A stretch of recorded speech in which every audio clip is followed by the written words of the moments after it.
Okay, so this is part two of the CBT training. So again, here's Alex's case and the vignette. We just went over it in part one. Feel free to go through part one to get the handouts and put together a case conceptualization for Alec.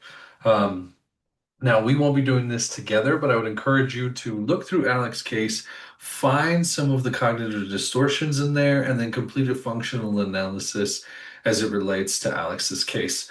Um, if you're interested, I am more than happy to kind of look over any case conceptualizations that you've created. So feel free to contact me through the comments below for any feedback.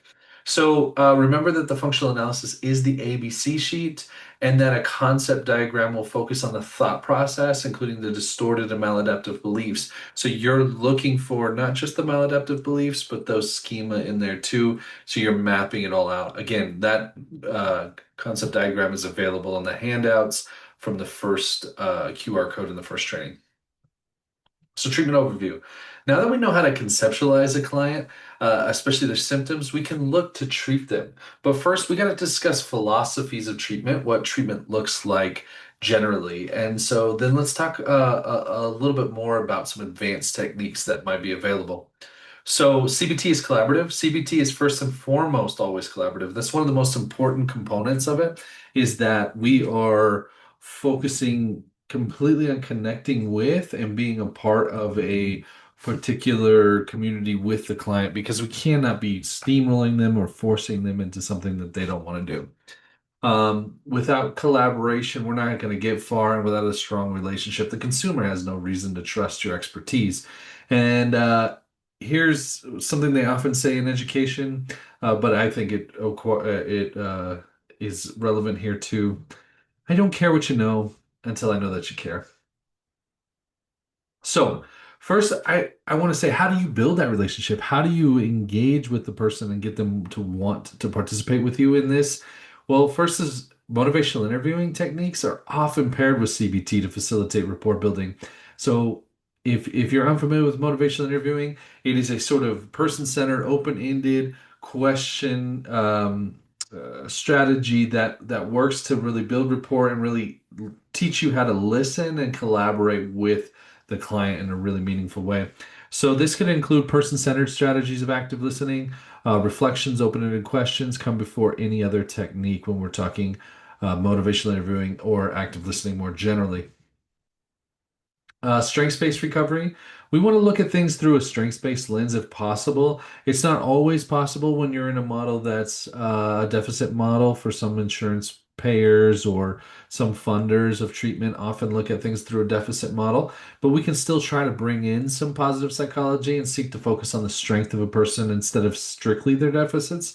This helps with relationship building because it demonstrates that you know what it is working with the client. So um, I'm sorry, you know what is working with the client, what is already maintaining some successes in their life. And additionally, focuses on taking what works and expanding it. You enjoy writing, let's incorporate that into homework, for example. Teams are important. So there are often multiple types of staff with a variety of training and backgrounds in substance use. So earlier we discussed the data showing that a combination of pharmacology and CBT tend to be the most beneficial forms of intervention. Well, collaboration with team members allows for the consumer to engage in multiple forms of intervention. For example, you may have nursing staff, physicians, physician assistants, nurse practitioners with psychologists, clinical social workers, licensed professional counselors, marriage family therapists, and maybe a gamut of other folks, including certified addictions specialists and certified addictions technicians if you're in the state of Colorado, like I am. Um, so, who do we start with? First, prescribers. Prescribers are typically members of the team that can administer prescriptions and medications.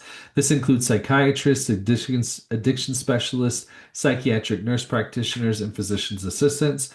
To administer certain and specific medications, the prescriber must have a specialty certification. And so, psychotherapists and counselors, who are these? These are various levels of education, including high school, bachelor's, master's, and doctorate degree level practitioners. maybe a social worker, professional counselor, marriage family therapist, addiction counselor, psychologist, and a psychologist must have a doctorate degree, which includes a PsyD or a PhD. Um, Psychologist and many of these terms, marriage family therapist, addictions counselor, psychologist, are often protected terms. They call them protected terms when you have to have a particular credential to call yourself that in a professional setting. And so many of them are protected dependent on the state. This is often a state regulation versus a national one.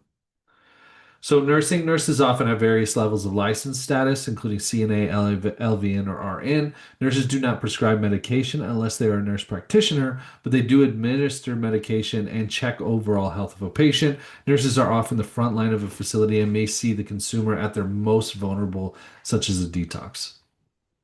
Multidisciplinary teams, it's important that members of a team are on the same page.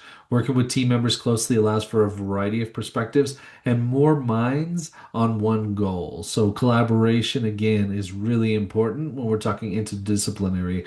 And then, inconsistency among staff members can create poor morale in treatment. Work closely with your teammates.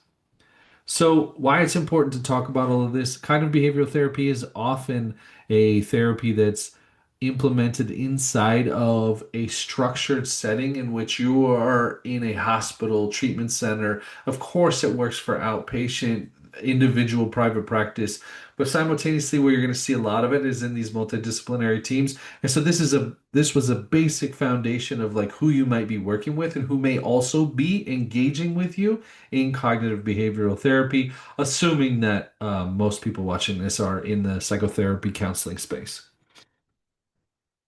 So, CBT structure. What does CBT actually look like? Individual sessions typically range from 60 to 90 minutes and often starts with a check-in and homework review. So, next, either a skill building session or skill using session. Cognitive restructuring lesson versus cognitive restructuring exercise. So, um, at the end of the session, the homework is assigned. So this is what a session may look like. So 60 minutes, you're going in. It's like, okay, hey, let's do a little bit of homework check-in. How was your homework last time? Okay, let's set an agenda. Let's talk about what we're going to do today. Are we going to do some cognitive restructuring lesson where I'm teaching you what a cognitive restructuring technique might be? Or are we just going to do it? Are we going to do the exercise together and work through it?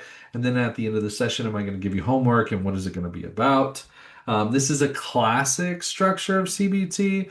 Contemporary CBT sometimes has branched a little bit into this, what they call process-based CBT, which is slightly less agenda focused.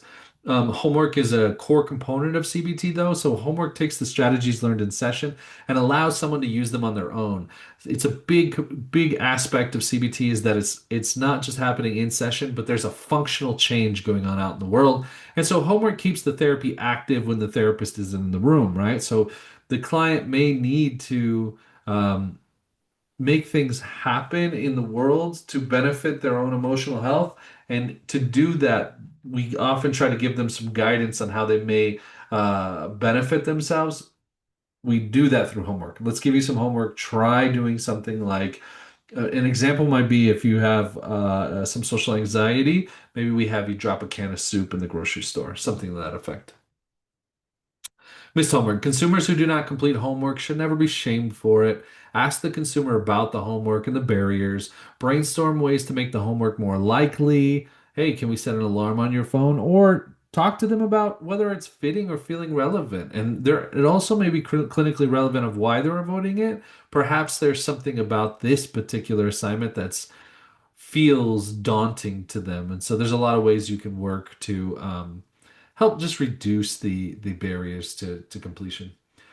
The session duration. So, since CBT interventions are often targeted at a specific disorder, they tend to have a beginning, middle, and end. So, most CBT protocols are made to be completed between 3 to 21-hour sessions, and many group protocols are written for a 12-week time frame. So, CBT protocols, you're looking at when I say 3 to 21-hour sessions, you can assume most of the time they're written for 3 to 20 weeks, then, right? Where you're meeting somebody one on one and an outpatient.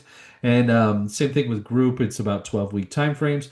Now, there are some protocols that say you can do some of these things in IOPs like quick frame intensive outpatients, I mean, when I say IOP, you can do them in quick and intensive. So there are some IOPs that are even just a few weekends for 2 or 3 weeks, but highly intensive hours.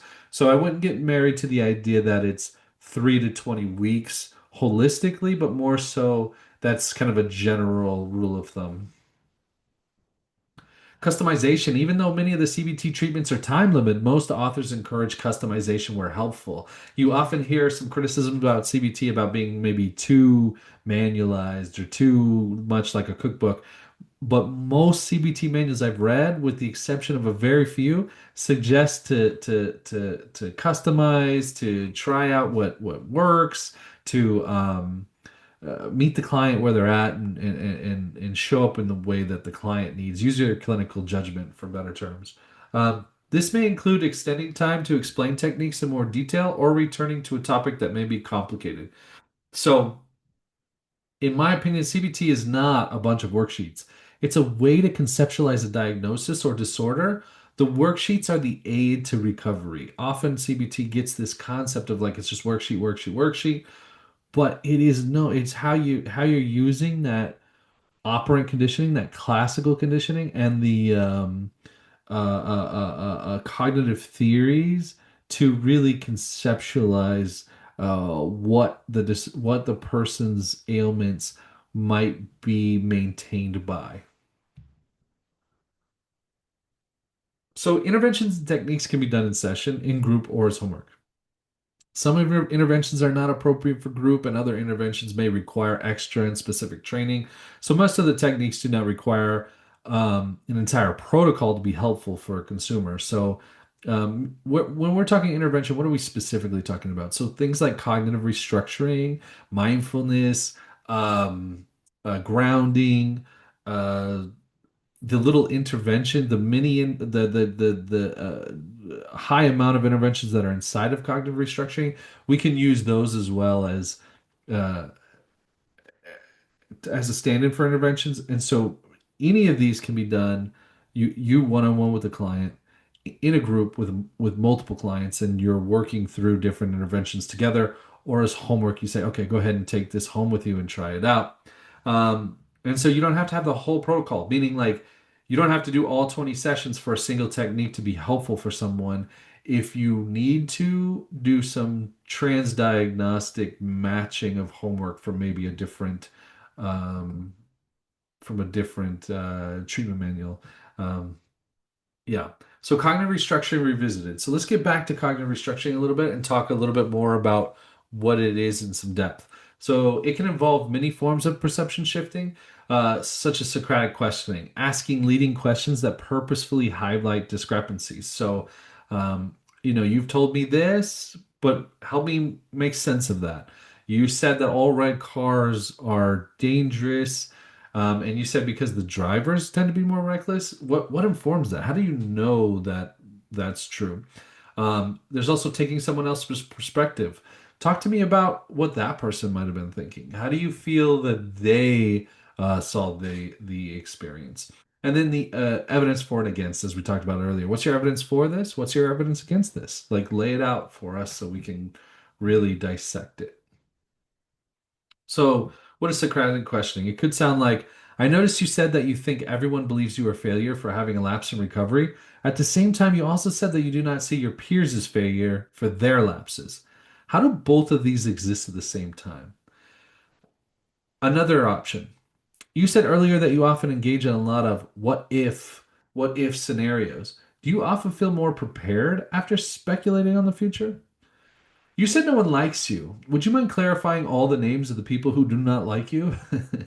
Maybe some of these could be tongue in cheek, some of them are pretty straightforward, but the goal ultimately is to evaluate the rationale inside of these statements, the original statements, and the logical fallacies that exist in the automatic thinking, and perhaps even the intermediary and the core beliefs. Perspective taking. Perspective taking may be used to soften a person's conviction about their maladaptive belief. It's often useful in self-criticism patterns or when someone is overestimating their own culpability. So, you said that if you do not get an A in school, you're a failure. If someone believed the opposite of that, what would they argue? So now you're putting them in a position where they have to generate counter thoughts. Even if they don't believe it, you give them permission to not necessarily have to believe it, but they still generate it. And we believe that generating those thoughts is helpful in diluting the overall conviction, regardless of whether or not their intention is to believe that thought that they're generating. So evidence for and against revisited. This focuses on the evidence for an automatic thought or against an automatic thought. The goal is not to change the belief, but to dilute the conviction of it. Any movement towards believing it a little less helps reduce symptoms associated with the thought. So if we can dilute it, we can lower the conviction, and then we would expect, as in the CBT triangle suggests, that any change in the thoughts should result in some change in the emotions and behaviors. And so if we can dilute the intensity of a thought, we should then see a reduction in the emotional intensity of that experience. So thoughts targeted for this intervention should already be emotionally activating. My husband is going to divorce me versus I'm going to make chicken for dinner. What I mean by that, my husband is going to divorce me is a hot thought. It is something emotionally charged. This is where we're trying to do evidence for and against. I'm going to make chicken for dinner is benign and bland and is unlikely to be effective at changing anything because it doesn't have emotional content to it. So again, we need emotional content for cognitive restructuring to work. It should not feel or be flat in the room when you're talking about evidence for and against. The consumer can also rewrite the thought with a new perspective. So that can be helpful too. Of okay, evidence for and against. Now that you have new evidence and that you've gone through the evidence, how would you rewrite that automatic thought to make it a little bit more nuanced? So my husband is going to divorce me could end up being I have fears that I'm going to be getting a divorce, which doesn't sound wildly different, but emotionally can have a big impact by just a slight dilution of the intensity of the language. Thought records are used to track automatic thoughts associated with difficult times. So the client is asked to monitor their thoughts at points when they are emotionally activated. Some thought records also include cognitive restructuring exercises meant to facilitate therapeutic work at the time of the record making. So what we're saying is, same way we do the functional analysis, you can sort of do that with the thinking. So whenever they're having a cognitive distortion and they can recognize it, that their automatic thought is a bit extreme, they can sit down and track it and lay it down on paper. And when you've got them at a competency level at where they can kind of be their own cognitive behavioral therapist, the client, then they can sit down and do a evidence for and against or other cognitive restructuring exercises on their own as homework. Usually that will take some time to really build up those skills to take it with them. Journaling. Journaling should be used to elicit thoughts and monitor activities. They can be encouraged to reread journal entries for cognitive distortions. So this is something I love. Like, hey, write out your journal, do your journal thought or journal, and really go about like what happened over the week, and then they can reread the journal to see if they can find some of their own cognitive distortions in there. It can also be used to process emotional experience. So journal about the last fight you had with your spouse, or similar to like writing a letter to someone you lost. It could have very similar or akin experiences. I would say watch out for rumination in journaling. Make sure to encourage the challenge in the thoughts that are objectively false. So like I just feel like I'm incapable of being loved. If you're seeing that, if their journaling is just that kind of in repeat and repeat and repeat, it may not be as productive if we're not like looking to undermine or dilute the extreme level of thinking in the I just feel like I'm incapable of being loved. Downward arrow technique is interesting. Downward arrow technique helps us get from an automatic thought into a core belief. So it may sound something like this technique is, it's may sound something like, if that is true, then what else is true? If that is true, then what else is true? And you're asking that question kind of over and over again. Obviously, you don't want to be annoying with it, but you're really trying to show up, and the person says, I'm walking down this alley and it feels really dangerous. Like I'm walking down this alley and I see a person and he seems really dangerous. I don't like walking down this alley. Okay, if that's true, then what else is true? Um, well, I don't believe I can protect myself.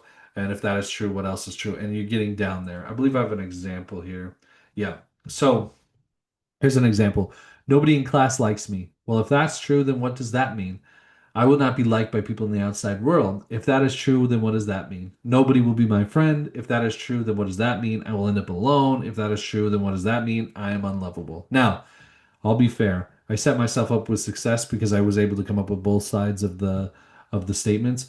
It does work, but it is not as it's always as simple. Sometimes you're asking and then you're going to have to reroute back to it and reroute back to it. But ultimately we're trying to get to a point where we're getting a three letter or three word sentence. That's my kind of shortcut way of saying like you're getting to that core belief, something that's really generalized. They are generalizing and it's very generalized for them, but it's a very small sentence. So you know you're starting to get into that core belief schema section.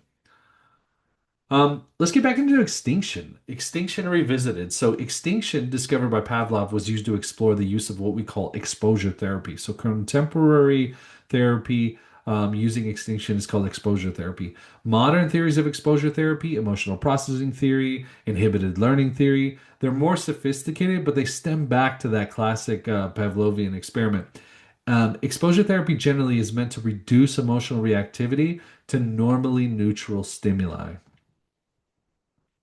So exposure techniques, you have a couple of different things. You got in vivo exposure. So in vivo means in life. This is a technique that seeks to place a consumer near a stimulus that should otherwise be neutral in the effort to reduce emotional activation. So um, let's go back to the car example that we did earlier. Mike in his red car, he got hit by a red car, he got scared, he got an accident with a red car, and a red car drives by. He flutters. The in vivo exposure would be he would go to a car lot, find a red car, put his hands on it. He would go to a car show where people are showing off red cars. He would just be around red cars as much as possible because we know they're objectively safe most of the time, or they are not more dangerous than any other car simply by their paint color. And so just being around it does not actually increase his danger. And so we would have him engage in being around them as a method of reducing the fear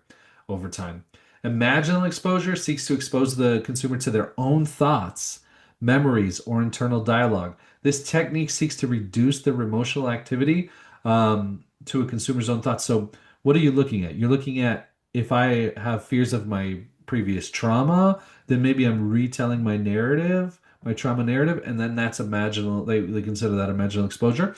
Maybe I'm worried about future things happening, so I go over worst case scenario in detail. That would also be imaginal exposure. Maybe I just don't want to do something like fly or stand on an edge and so maybe I'm doing imaginal exposure by describing what it would be like to go to the airport, sit through security, get on the plane, sit on the seats and get ready for takeoff, and then there's the plane's rumbling. That description of that may all be forms of imaginal exposure. So, how do we measure progress in exposure therapy? It's through SUDS or the subjective unit of distress scale. So, what you're looking at is from 0 to 100 sort of scale. Zero being I am feeling as good as I've ever felt in my life. 100 being I'm in the most discomfort I've ever experienced. And so as the person is doing exposure therapy, you'd ask them, what is your SUDS right now? Like if we're on the plane, you're in the middle of the air, and you're halfway through the flight. What's your suds? It's at an 89 or whatever out of 100.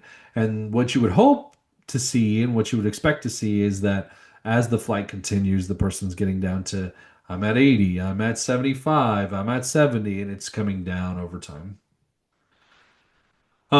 So the in vivo exposure, when you want to use it, it'll often start with a hierarchy. So there's a couple of different things in contemporary literature. Now, sometimes they'll encourage randomization of this hierarchy, or starting with the hardest one in the hierarchy. But the classic version is you build a hierarchy where the easiest is done first and the hardest is done last. The consumer places objectively safe but feared tasks at the bottom and works up their way up to the most feared task.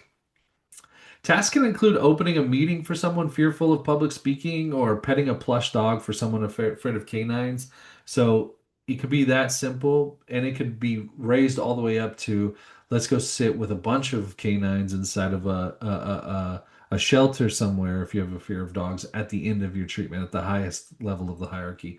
Some in vivo tasks should be reserved for with clinicians for extra training within the context of specific disorders like OCD and PTSD. So that's my suggestion that um, I would not get into OCD or PTSD treatment unless you have had appropriate training or background in cognitive behavioral therapy and then specifically exposure therapies for those specific disorders. Imaginal exposure. It can be used to reduce emotional reactivity to a person's memories, feared, future concerns, or worst case scenarios. So, if a person is worried that their plane will crash, a person can use imaginal exposure to detail that expected plane crash, making the thought less reactive. Imaginal exposure for PTSD and grief should be reserved for counselors with specialty training in these topics as well.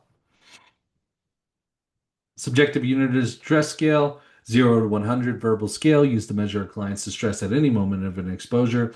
In exposure, a person may rate themselves high, but over time they will either rate themselves lower or increase the difficulty of the task.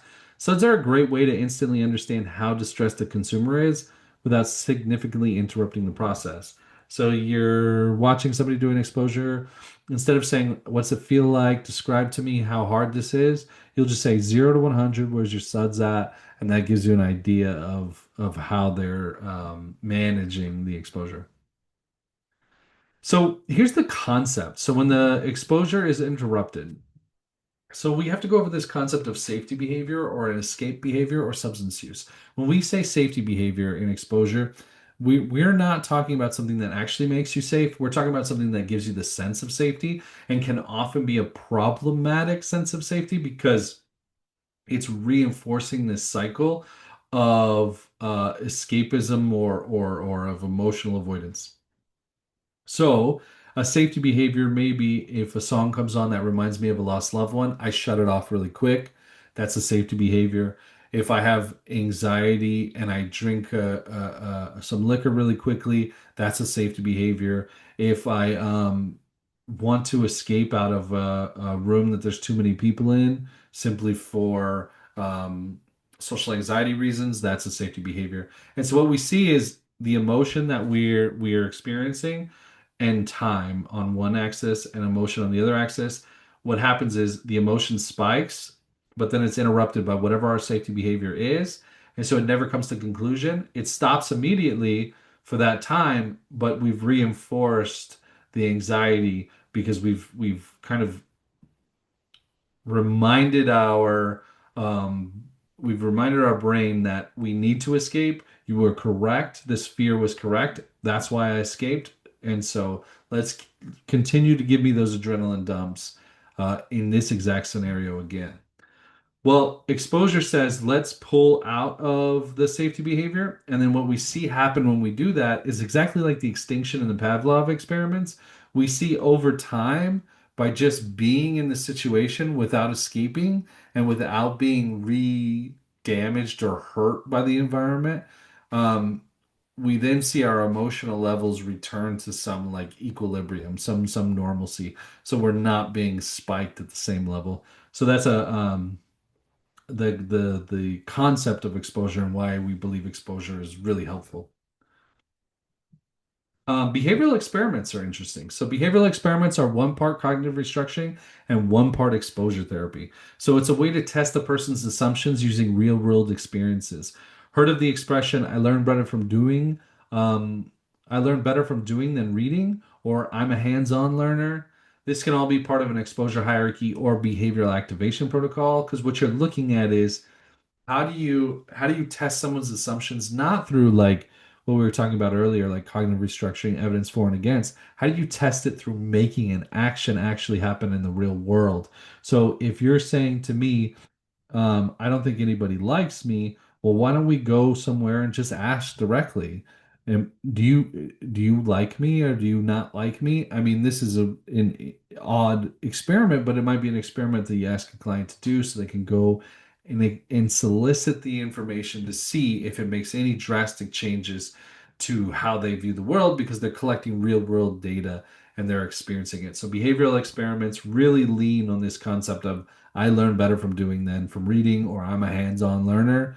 I don't want to do these worksheets. Totally fine. You don't have to do worksheets in cognitive behavioral therapy, but you might have to do behavior experiments and some exposure experiences. So experimenting in practice. Sarah tells you she doesn't feel like people will take her seriously when she says she wants to be a pilot. As a behavioral experiment, you ask her to tell 5 people about her desire to be a pilot and ask her to report back to you with the results. After she tells 5 people, you ask her, how has this homework impacted your opinion? So my assumption is that most people are going to be somewhat kind or at least supportive. And if not, that's still important data because then it suggests that maybe it's not an irrational belief. If everybody legitimately says it's a problem, then we can go back to some other conversations um, about social support and whether she has appropriate social support. And then the other component is if she also gets poor feedback, is she interpreting it as poor feedback? Hey, was it truly poor feedback, or is that also an area of cognitive distortion? So there's a lot of interesting data that can be found in a piece of homework like this. Many times, though, I think what you're going to find is that um, people will be supportive most of the time, and it would be surprising for clients who are willing to do the homework assignment. Behavioral activation, it's both a standalone treatment and a component of cognitive behavioral therapy. Behavioral activation uses the principles of operant conditioning to take advantage of naturally occurring reinforcements and punishments. So, this is an interesting concept. So, we're looking at reinforcements and punishments. When we thought about it earlier, we were often talking about like how like an outside entity can give you a reinforcement or a punishment. Like the dog begs for food, so I reinforce it. But the world is also reinforcing, just generally without people even engaging in it, right? So when I walk outside without a coat on in 10-degree weather, it's freezing, and I get immediately punished with cold and shivers. And so it may encourage me to go back inside and grab a coat. This is a natural reinforcer of the world or a natural punisher of the world. So behavioral activation is trying to find those things that are natural reinforcers in the world and take advantage of them. What is it like to just get a little bit done? Get a hey, you don't have to walk 10 miles. Can you walk 1/10 of a mile and see if we can get just a little bit of momentum there and a little bit of reinforcement to start a snowball effect of getting more and more reinforcements. The concept is that folks with major depressive disorder, and especially those who are presenting with a lot of lethargy, will benefit from engaging in some momentum building because the reinforcers will start to help create a counterbalance to some of the overwhelmingly pessimistic narrative that might exist for somebody with depression. So the treatment often focuses on both activities of masteries and activities of pleasure within like an activity scheduling context. So what are these? So pleasure activities, they're activities that are things that we find joy with. So this can be recreational items or social gathering. The activity is scored usually between a 1 and a 10 on pleasure scales, and then the pleasure activity should be relatively affordable and repeatable. So again, we're trying to get these tiny little reinforcers, and we're looking at it through two lenses, the pleasure lens and the mastery lens.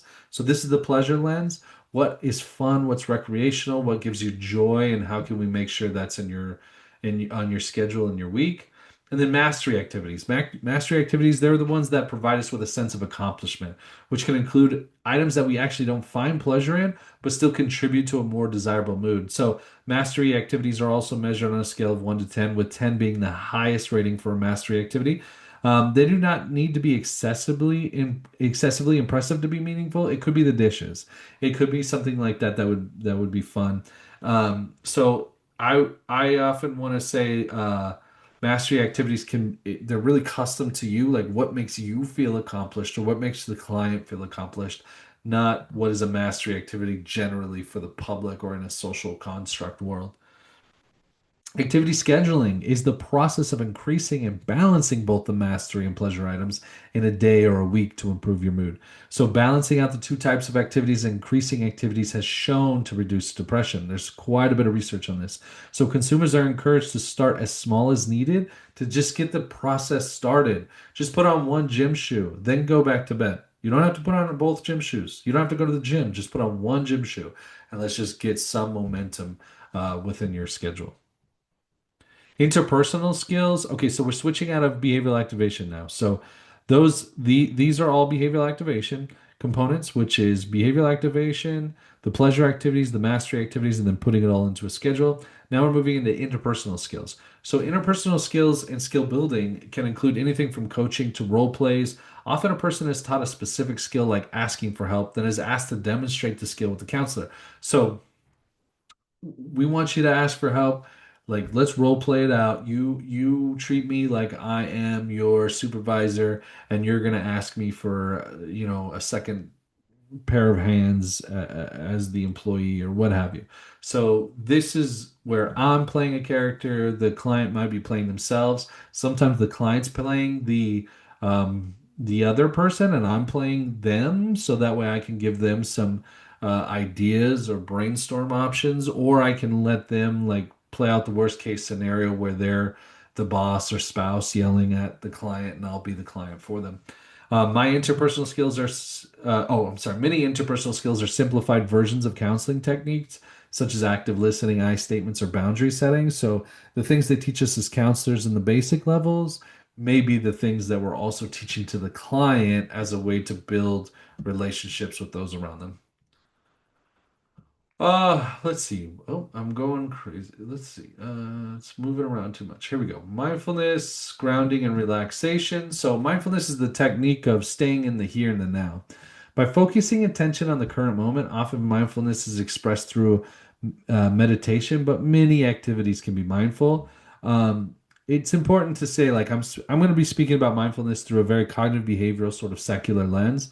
So the way I formulate or the way I conceptualize that is that our attention only has so much um, capacity. And so mindfulness really helps us focus all of our attention into this time and space that we're existing in. So that way, rumination on the past, rumination on the future, or things outside of this time and space are not muddying our emotional experiences of the here and the now. Because often my experience is that our body does not do a great job of telling when we are thinking about the future or the past that we don't need the adrenaline in this moment for the future worries that we have, and we don't need all the shame and depression for the previous experiences that we had that we regret right here right now. But when our attention is in those two places, it can kind of flood in and make us feel pretty pretty undesired. And so if we can stay in the here and the now, we tend to have more emotional accuracy to the experience of the here and the now. Grounding, it's a technique used to divert attention from symptoms of anxiety or panic by overloading attention with innocuous stimuli. Meaning, again, attention is a finite resource. So if I can flood my attention with innocuous things, benign things, it can sometimes reduce the panic or fear or other things that I'm experiencing because I'm flooding my attention with so many things that are not emotionally activating. So count every rock you see near you, every dot on the ceiling. Um, what's every green thing in the room are often like grounding type exercises. Relaxation techniques can focus on physical sensations a person experiences and works to modify the sensations. So, can you slow your breathing, exhale deeply, diaphragmatic breathing, different styles of relaxation. There's progressive muscle relaxation where you tighten up a ton and then relax. Many of these are other ways to like get the physiological body to relax out of these experiences. Third wave CBT interventions from CBT have been customized to fit specific problems. So they are still CBT, but because they are so specific in philosophy, they have been branded as a special intervention. So some examples are dialectical behavior therapy, acceptance and commitment therapy, schema therapy, contingency management, prolonged exposure therapy, exposure and response prevention. So many of these are hyper focused on a one disorder, or with ACT, more so a trans diagnostic, and with schema it's more in the personality range, but personality disorder range. But generally, what we're looking at is a style of cognitive behavioral therapy that has branched so significantly in philosophy that it needs its own kind of space. Most people still consider these cognitive behavioral therapies generally. Dialectical behavior therapy is based on a philosophical concept of a dialectics, meaning two seemingly opposing ideas at the same time. So two things are true at the same time. Originally developed by Marshall Linehan to address at what the time was called parasuicidality, this protocol used operant conditioning, grounding, role plays, coaching, classic therapy, and skill building classes to help clients cope. It's a very common. You often see parts of DBT or DBT sorts of philosophies in a lot of treatment locations. I don't know that it's always the high fidelity protocol that Linehan had originally established, but much of what she put together has been disseminated pretty nationally. So dialectics, this concept of two ideas at the same time, you're perfect as you are, and we have to make some changes. Is sort of a concept of dialectics. One way I think about it too is you think about a third grader who eventually needs to learn algebra. They're perfect as they are, but we're still going to learn algebra one day. Um, so I think of it that way with emotional skills or with other cognitive behavioral skills. The DBT protocol was originally intended to be a 2-year program. That included skill groups and telephone coaching. So they do daily telephone coaching and different skill groups. And because of its empirical and clinical success, it has been used in substance use settings, and it helps with emotional regulation pretty significantly. So there's 4 main skill areas that are taught in classic DBT. You're looking at mindfulness, teaching people to be in the here and the now, distress tolerance, a variety of skills that seek to help a person cope with stress cues, interpersonal skills used to build up communication skills that make the consumer more effective at reaching their goals, and then emotional regulation, using skills such as grounding and cognitive restructuring to maintain a regulated experience.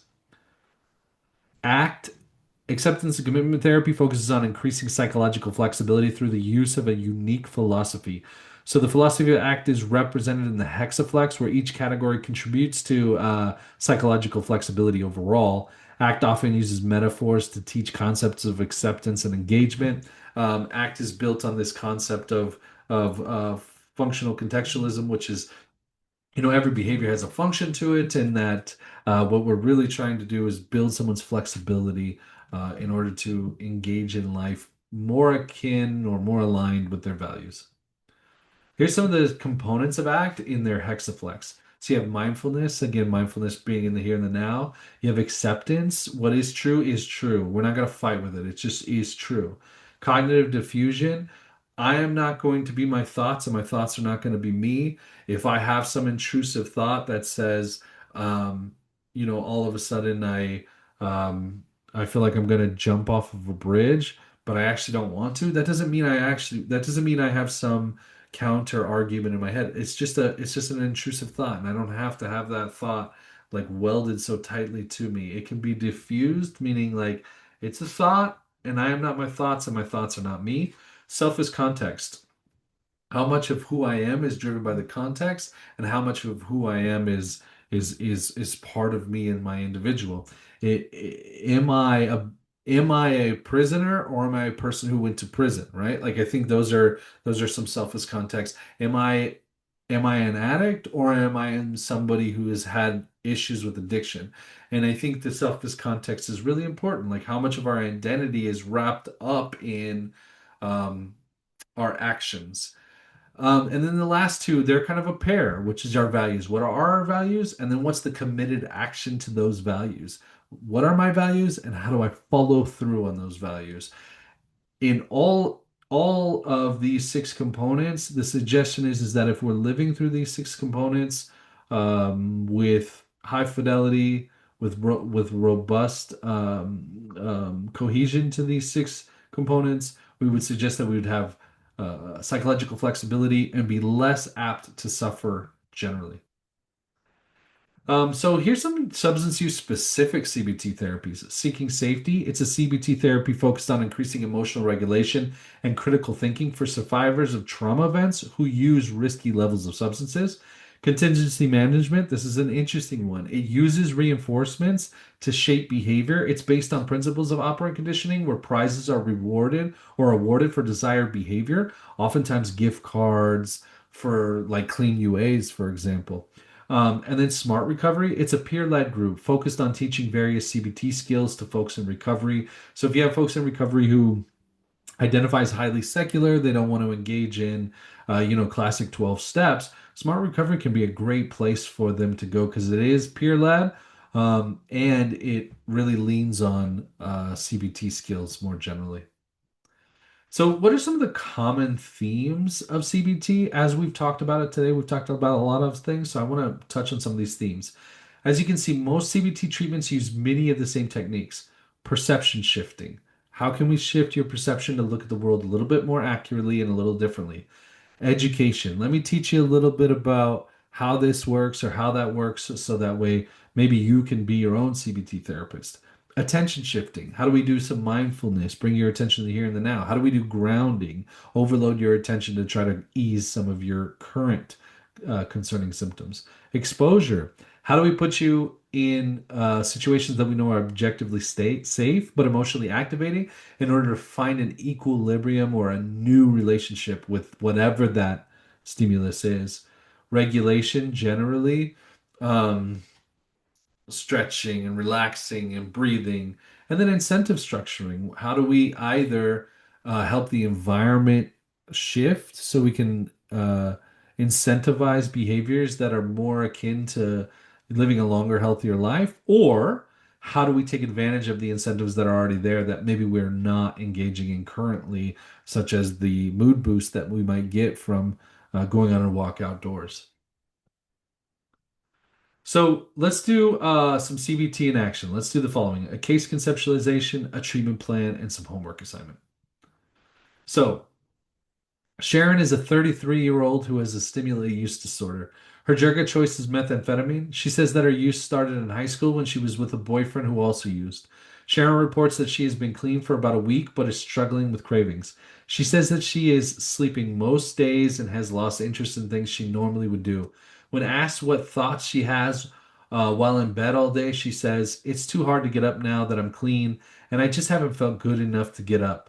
Sharon also expresses that her sister uses and she will see her in a few days. She doesn't know what she will do if she offers her drugs. When asked why she believes she does drugs, she reports a history of depression symptoms and that methamphetamine helped boost her mood in the beginning.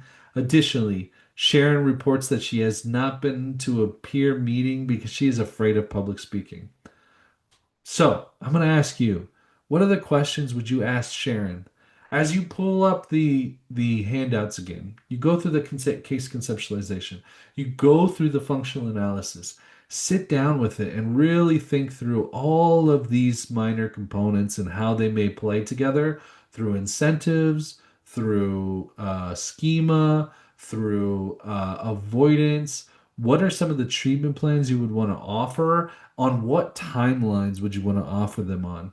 Is exposure appropriate for her for the public speaking? Is behavior activation more appropriate right now because of the lethargy? Is grounding most important right now because of the risk of relapse? Where are you at? How do you want to triage? So really think about it and fill it out in your case conceptualization. So we could use this first functional analysis. So ABC. So, because we're not in the same room together, you're gonna have to do it on your end, but you'll use the ABC first, use the concept diagram to track thoughts and core beliefs, and as you put it together, let's now move into treatment planning. Remember, this is always collaborative with the client. Out of the interventions we talked about today, what interventions would you want to use? So feel free to pause at any time to slow this down so you can think through these things. But what treatment and what interventions would you want to use? Again, feel free to fill this out. hit me up, talk to me. We can talk it out. But what interventions would you want to use? Sessions and homework. What would you do in session? What would your first session look like? What would your third session look like with this client? And how would you go back in time and look through all the schema, the core belief, the cognitive distortions, and apply it to Sharon's case? What homework would you assign? Are there ways you would design a particular behavior activation with her? Are there ways you would assign a particular exposure with her, especially if she was collaborative, if she was on board and wanting to? Okay, so we're going to switch up a little bit here. Um, so feel free to pause, work on that for a little bit, and we'll go into our next video.